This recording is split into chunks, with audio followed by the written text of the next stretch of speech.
Take an egg. Choose your egg. Oh, man. Don't smash it yet. When I tell you to, I want you to squish them with everything you got. 3, 2, 1, smash.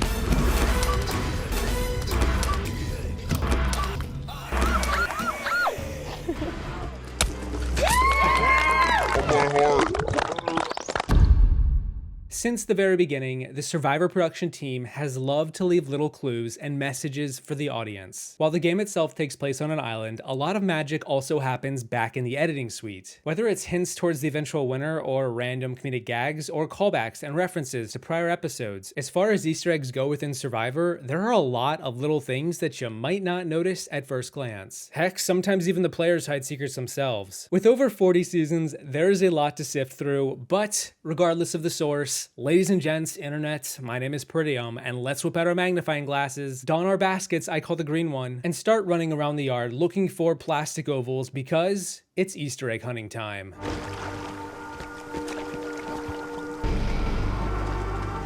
I don't know if he looked, but he didn't find it. Missed opportunity. We are going super random for this first one. I actually love this one just because of how random it is. In episode 4 of season 35, Heroes vs. Healers vs. Hustlers, if you rewatch the immunity challenge and you pay attention to Jeff's challenge narration, you may notice that he's sounding a little phooey, a little weird. He starts saying things like, "Are they throwing a monkey wrench into your plan?" And also, "In times like these, you need a little luck." And then, "It is the long road to ruin."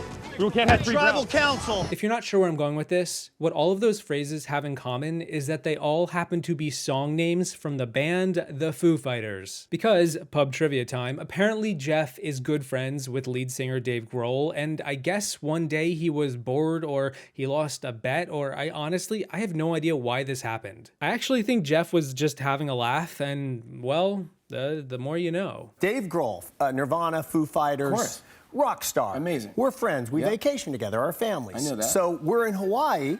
You knew that? I did know that, yeah. I would be remiss if I didn't mention the first Easter egg in Survivor lore. Way back in episode 1 of season 1 Survivor Borneo over 20 years ago, even at the very start, the producers were leaving little messages to fans who were paying attention. In this basket case, it was a clue that spoiled who the winner of the season was, but the clue itself was so in your face that most people just didn't take it literally. The very first time that the very first winner of Survivor, Richard Hatch, spoke to the camera in a confessional, which was to the audience, not but 10 minutes into the first episode of the entire series, he told us this. I'm good to go, survival-wise.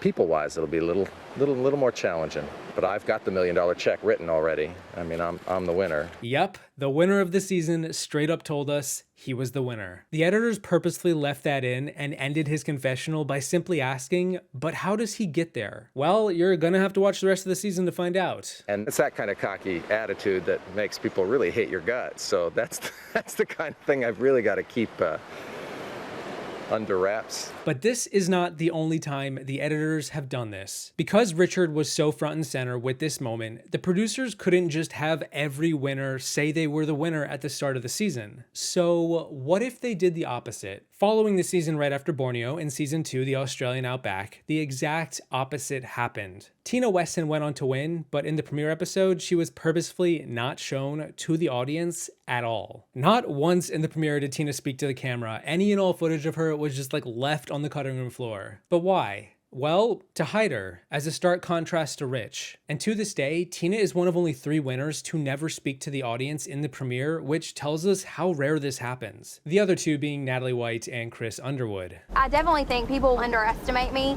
and I want them to think that, hey, it's really smart for them to take me to the end because they could beat me. You know, use that to my advantage. Hiding clues to the winner is actually more common than you might think, but what about a clue to the final 2? Over the years, I've heard a lot about analyzing the intro of the show to find the winner. Unfortunately, in modern Survivor, they don't make an intro anymore, so this is irrelevant to today, but if you go back and watch the Season 8 Survivor All-Stars intro, if you freeze the frame toward the end, you may notice something very peculiar.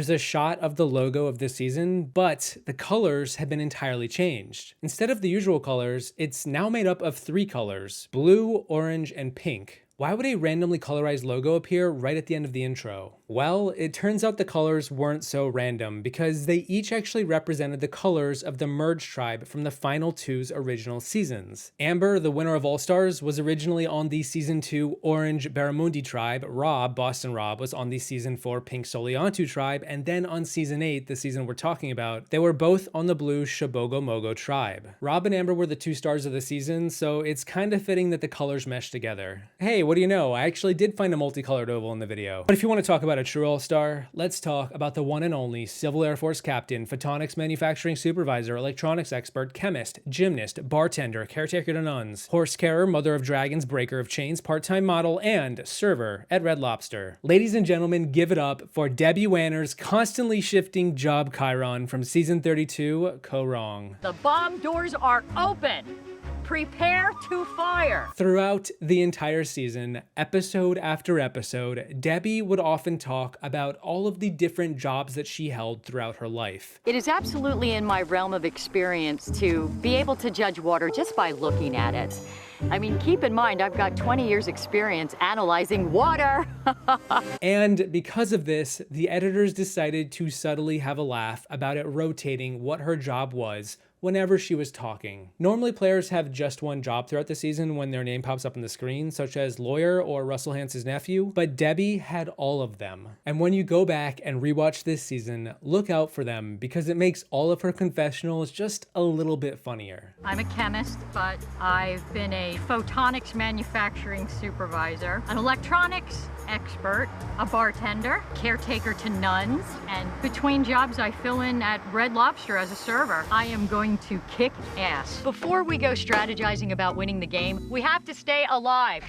When I go through ranger training at Hawk Mountain Ranger School, we're taught first aid.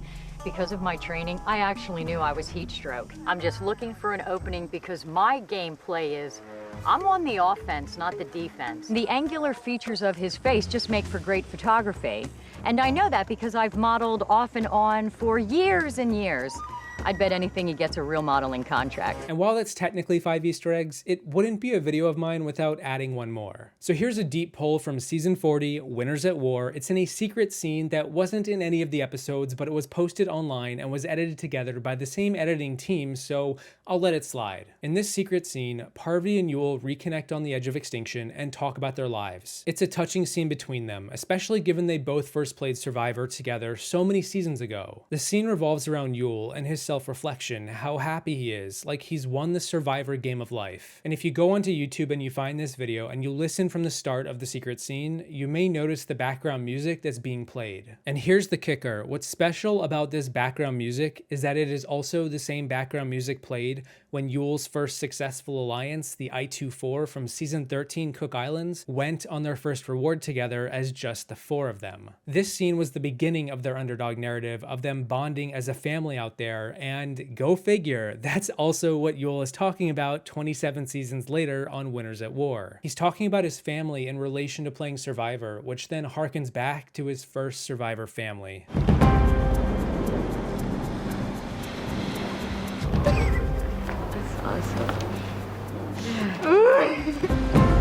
Straighten the right leg, flex the right foot.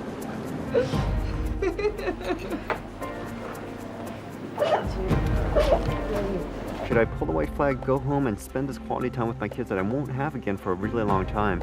On the other hand, I don't want my kids to think I'm a quitter. But I always teach my son, winners never quit and quitters never win. So I can't teach him that and come out here and quit. And just seeing them coming out here was so amazing for me. It's just, oh my God. And it just, at that moment, I was so thankful that I didn't pull that flag, because if I'd pulled that flag, I wouldn't have seen them. We're family out here, guys. We are stronger than we've ever been. The mutiny solidified our commitment and dedication to each other. And we're a team to the end. I feel like I've won Survivor, the Survivor game of life. Phew.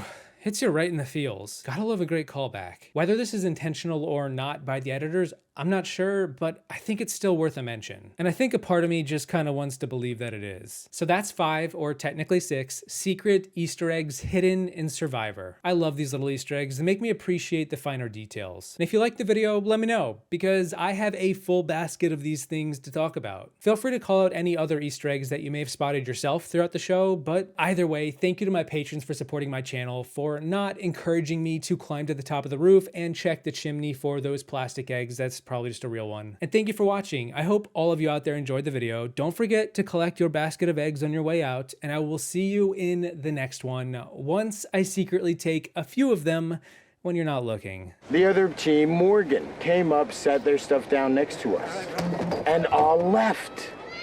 This is definitely a pirate adventure. Pirates pillage. I got it.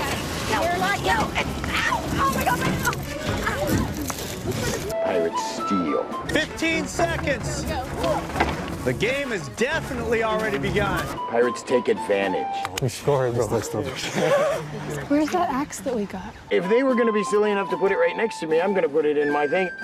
All their trade goods, all the little women's shoes, the insoles, everything that I could find in theirs, I took. I stole everything from them.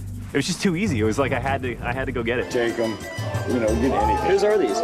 Pirated.